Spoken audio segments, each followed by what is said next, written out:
अखन अपने सब सुन रहा छी अपन दुलारू आवाज धर्मेंद्र निर्मलिया के।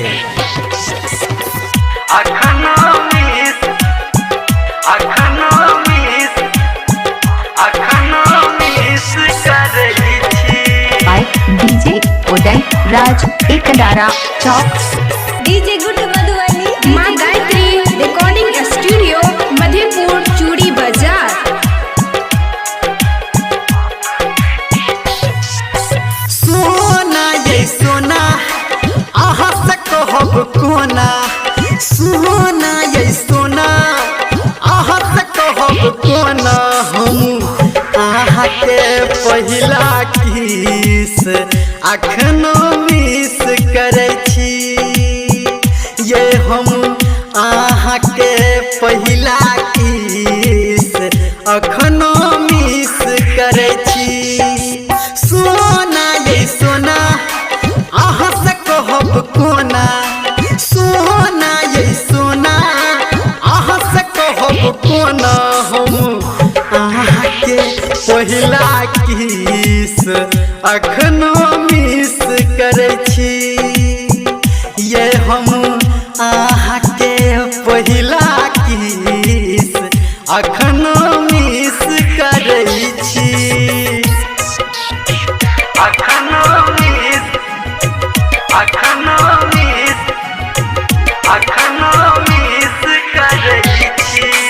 डीजे गुड मधुबनी डीजे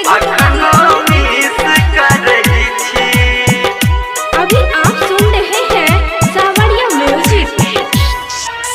भोरे भोरे वहीं पे हमर जाइए पहले सुरता, आहा के गीला गइए प्यार में हमरा छैली पुरता, हमरा छैली पुरता, हमरा छैली पुरता। हाँ भोरे भोरे वहीं पे हमर जाइए पहले सुरता, आहा के गीला गइए प्यार में हमर छैली पुरता, आहा के गीला गइए प्यार में हमर छैली पुरता।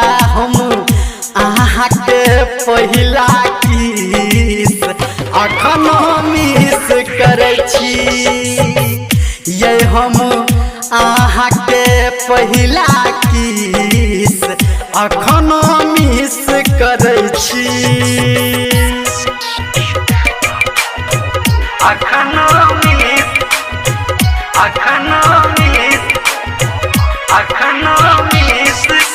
DJ good Madhubani DJ good Madhubani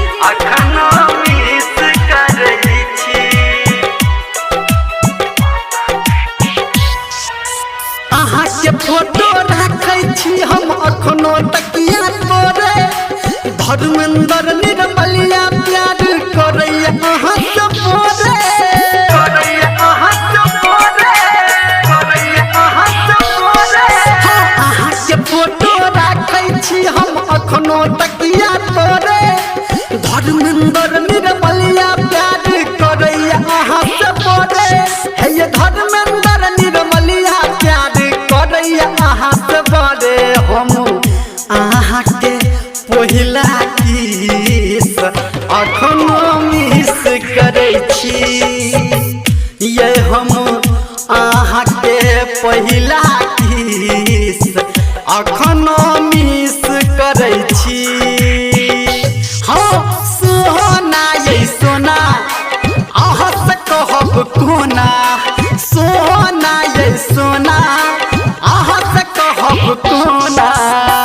बजुन ये